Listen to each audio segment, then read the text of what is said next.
दिल्ली में लोकतांत्रिक तरीके से, शांतिपूर्ण तरीके से 300 सांसद ऑपोजिशन के, और इनमें बहुत सारे महिला सांसद भी थे, इनको जिस तरीके से दिल्ली पुलिस ने धक्का दिया, इनके साथ बर्ताव किया, इनको रोका, ये स्पष्ट दिखाता है, दर्शाता है कि इलेक्शन कमीशन, चुनाव आयोग डरा हुआ है। इनके पास हमारे सवाल के कोई जवाब नहीं है। अगर आपके पास जवाब है तो आप दो भाई, कि एक ही एपिक नंबर पे गुजरात में और बंगाल में वोटर कैसे है, एक ही नाम पे अलग अलग 10 पोलिंग स्टेशन में वोटर कैसे है, एक ही एड्रेस पे 5 बाई 10 स्क्वायर फीट एक मकान में 100 वोटर कैसे रह सकते हैं, जिनका कोई अता पता, कोई एग्जिस्टेंस नहीं है। और इलेक्शन कमीशन अगर कह रहा है कि वोटर लिस्ट में गलती है, ऑपोजिशन के सारी पार्टी कह रहा है कि एसआईआर नहीं होना चाहिए। मैं इलेक्शन कमीशन को कहूंगा कि चलिए, मैं मानता हूं आप सही कह रहे हो, तो पहला तरीका क्या होना चाहिए, पहला स्टेप क्या होना चाहिए? इसी इलेक्टोरल रोल और वोटर लिस्ट के आधार पे देश का प्रधानमंत्री चुना गया है 1 साल पहले। इसी वोटर लिस्ट और इलेक्टोरल रोल के आधार पर बीजेपी के 240 सांसद चुने गए हैं। इसी वोटर लिस्ट के आधार पे देश के गृह मंत्री चुने गए हैं। इसी वोटर लिस्ट के आधार पे देश के स्वास्थ्य मंत्री चुने गए हैं, रक्षा मंत्री चुने गए हैं। इसी वोटर लिस्ट के आधार पर जो इलेक्शन कमीशन कह रहा है जिसमें फेक वोटर है, इसी वोटर लिस्ट के आधार पर यही सांसद जो चुने गए हैं वो आने वाले दिन में राष्ट्रपति चुनेंगे, उपराष्ट्रपति चुनेंगे। तो पहला कदम चुनाव आयोग का यह होना चाहिए कि अगर वोटर लिस्ट में कोई भी इरेगुलरिटी है तो भाई लोकसभा डिसॉल्व होनी चाहिए।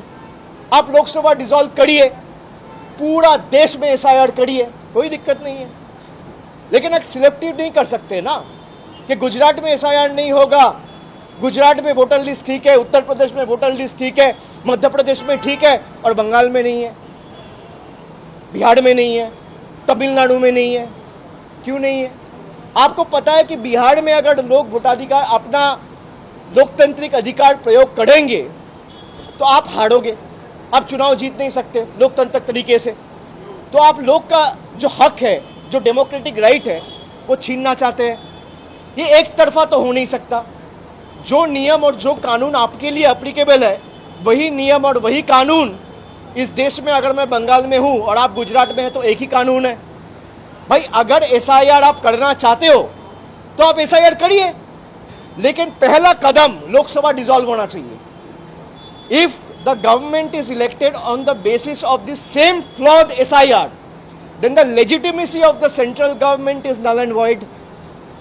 The government of the day should resign. The union government should dissolve. The Lok Sabha should be dissolved. आप लोकसभा डिसॉल्व करिए, पूरा देश में 140 करोड़ के देश में, पूरा देश में, हर एक प्रदेश में आप एसआईआर करिए, कोई दिक्कत नहीं है। आप इसी वोटर लिस्ट के आधार पे चुन के आए हो 1 साल पहले और आप कह रहे हो बंगाल में वोटर लिस्ट गलत है लेकिन गुजरात में सही है, बिहार में गलत है लेकिन यूपी में सही है।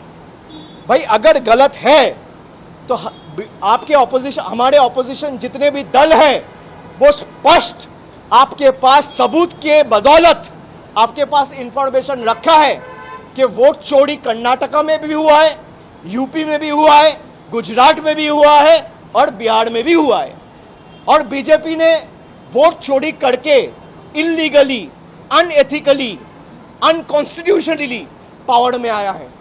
अगर एसआईआर होगा तो पूरा देश में होगा और उसके लिए पहला कदम प्रधानमंत्री से लेकर पूरा कैबिनेट को इस्तीफा देना होगा, लोकसभा डिसॉल्व करना होगा, उसके बाद आप एसआईआर करिए। ठीक है, ये मैं स्पष्ट करता हूं।